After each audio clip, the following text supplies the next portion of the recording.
Thank you, John.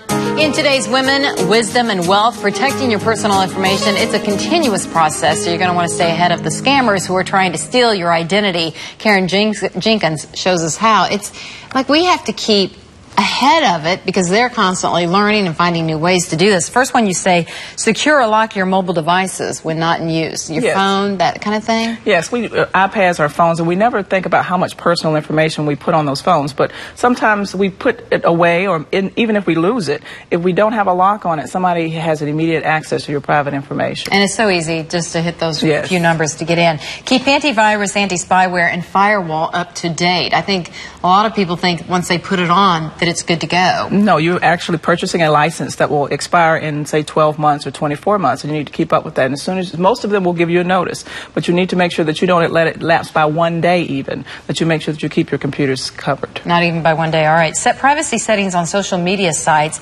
and limit personal data shared. So the, oh, hey, I'm out of town at the beach today is not a good idea. It is not a good idea, and you don't want to put any personal information out there. You don't want to put your phone numbers out there. You don't want to, actually, one of the things that people put out there is their mother's maiden name. That's one of the biggest security questions that people ask. So you don't want to give people information so that they get access to your cards and your information, that you're giving them personal cues that they can get past some of the security features that the banks have set up. Yeah, and there would be so many things that I see people put on those social media sites about being out of town, enjoying something, unless you put on there, my 4 pit bulls are home, exactly, though, and hungry.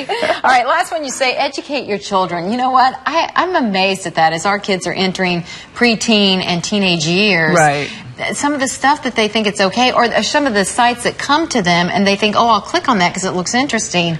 And we're going, no, but it's, we really do have to let them know. And not that children are naive, they just don't think that there's somebody out there that may want to do them harm. So even with them putting out personal information, they're telling their friends, but what they don't realize is within that village, there may be somebody that's infiltrated their group, and they're pulling information to try to either scam the family or get additional information. So make sure that everything that you're doing to provide safety for your family, you're sharing with your children as well. All right, good advice. Karen Jenkins, thank you as always. Appreciate you.